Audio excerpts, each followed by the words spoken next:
अगर आप लॉ के स्टूडेंट हैं तो ये वीडियो आपके लिए। तो आप मुझे ये बताइए कि क्या आपको पता है कि सोसाइटी को जोड़े कौन रखता है और ये कौन से कॉन्सेप्ट पे बेस्ड है। तो ये कॉन्सेप्ट है सोशल सॉलिडारिटी का कॉन्सेप्ट, जिसका मतलब ये होता है कि सामाजिक एकता।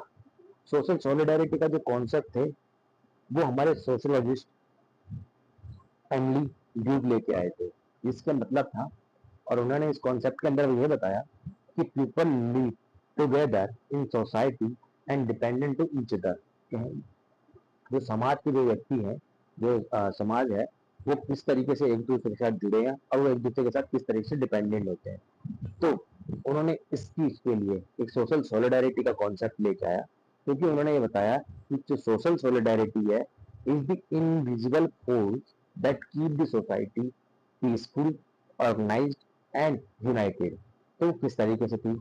शेयर्ड वैल्यूज, वो अपनी जो वैल्यूज थे वो शेयर करते थे, जैसे कि सच बोलना, ये कानून का पालन करना, बड़ी बड़ी बड़ों का सम्मान करना और दूसरों की मदद करना। दूसरा पॉइंट, कोऑपरेशन। कोऑपरेशन किस तरीके से कि डॉक्टर और पुलिस, मान लीजिए डॉक्टर है, पुलिस है और एक एडमिनिस्ट्रेशन है, जब आपदा के समय ये सारे के सारे एक साथ मिलकर पब्लिक की मदद करते हैं तो उसे कोऑपरेशन भी कहते हैं। फिर तीसरा, किस तरीके से अपनी वैल्यू शेयर करते थे, ये करते थे म्यूचुअल इंडिपेंडेंसी। म्यूचुअल डिपेंडेंसी का मतलब ये होता था कि मान लीजिए ये एक दूसरे की मदद करते थे।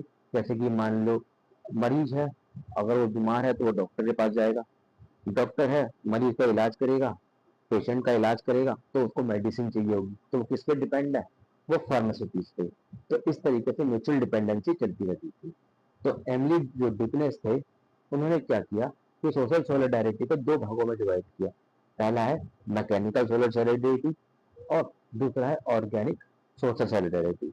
तो ऑर्गेनिक जो सोशल सॉलिडारिटी थी उसे हम मॉडर्न सोसाइटी के हिसाब से देखते थे, और जो ट्रेडिशनल और मैकेनिकल सोलिडारिटी थी उसे हम ट्रेडिशनल फॉर्म के अंदर देखते थे। ट्रेडिशनल फॉर्म के अंदर क्या देखा जाता था कि वो देखा जाता था कि सिमिलर कैटेगरी के जो पीपल होते थे उनका बिलीव्स क्या होता था, उनके ट्रेडिशन क्या होते थे, ये सारी की सारी चीजें देखी जाती थी।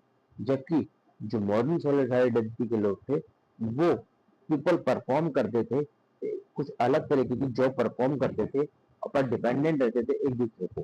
जैसे डॉक्टर्स हो गए, लॉयर्स हो गए, टीचर्स हो गए और इंजीनियर्स हो गए। ऐसे बहुत सारे उदाहरण थे जो इस तरीके का काम करते हैं। तो हम अगर ये कह सकते हैं कि social solidarity is the invisible factor to keep the society